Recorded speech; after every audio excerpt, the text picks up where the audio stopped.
Comentario sobre la lógica. La lógica matemática comienza a perfilarse con Leibniz en el siglo XVII.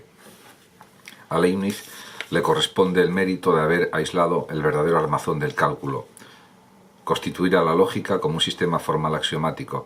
Ha sido preciso simbolizar el lenguaje y relegar a un segundo plano el contenido semántico del mismo. La lógica es la ciencia de los principios de la inferencia formalmente válida. Inferencia es el paso de una o más premisas a la conclusión. Los razonamientos válidos y no válidos son determinables de un modo lógico. No hay razonamiento validado con premisas verdaderas y conclusión falsa. Lo esencial en todo razonamiento formalmente válido es la relación de necesidad que se establece necesariamente entre premisas y conclusión. La lógica, por tanto, es una ciencia formalmente deductiva, es la base también de la matemática. La lógica nace en Grecia y los primeros lógicos son Parménides, Heráclito, Anaxágoras, Sócrates, etc.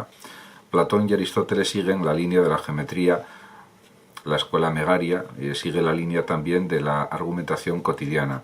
Con Aristóteles se da un gran desarrollo de la lógica. En su órgano, en el órgano de Aristóteles, aparecen las categorías de interpretaciones, primeros analíticos, segundos analíticos. Los silogismos aristotélicos son enunciados universales, particulares, afirmativos o negativos. Aristóteles además desarrolla un sector muy determinado de la lógica de predicados o cuantificacional. Los estoicos, sobre el año 300 a.C., 200, etc., estaban inventando el cálculo de enunciados o proposiciones. Para los estoicos estaba claro que la lógica es el significado del lenguaje. A diferencia de Aristóteles, los estoicos tenían bastante clara la diferencia entre el uso y la mención, lenguaje y metalenguaje. Además, la escuela megárica fue fundada por Euclides, no el geómetra, un seguidor de Sócrates. Entre sus discípulos se encuentra Epiménides. También es reseñable la famosa paradoja de Epiménides. Los estoicos, por cierto, utilizaban variables de enunciados con números.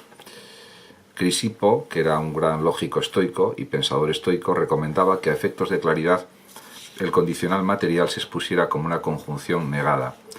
Peirce, ya en el siglo XIX, fue el primero en observar que la lógica estoica era una lógica sentencial, o es una lógica sentencial. Los autores medievales conocieron más a los autores postaristotélicos que al mismo Aristóteles. Porfirio, cuya isagogé suscitó en la Edad Media el problema de los universales, fue un autor, un filósofo importante que influyó en Alejandro de Afrodisia. Además, los comentarios de Boecio a Porfirio respecto a las categorías, a los analíticos y tópicos de Aristóteles también fueron decisivos en el surgimiento de la lógica medieval. De hecho, el grueso del trabajo lógico en la Edad Media se inició solo desde Alberto el Magno y Santo Tomás de Aquino en el siglo XIII. Pedro Hispano fue un pensador lógico que creó sistemas de lógica muy completos y con un elevado grado de formalismo. Fue probablemente el lógico más importante de la Edad Media. Pero también hubo otros pensadores lógicos, como por ejemplo, y teólogos, como por ejemplo Guillermo de Ockham, que escribió también escritos lógicos decisivos. Los escolásticos consideraban que había lógica menor o formal y lógica mayor o material.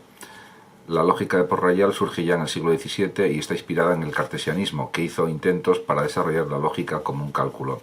Leibniz estableció también la característica universalis, la pasigrafía, la gramática universal y artificial y el álgebra general del lenguaje.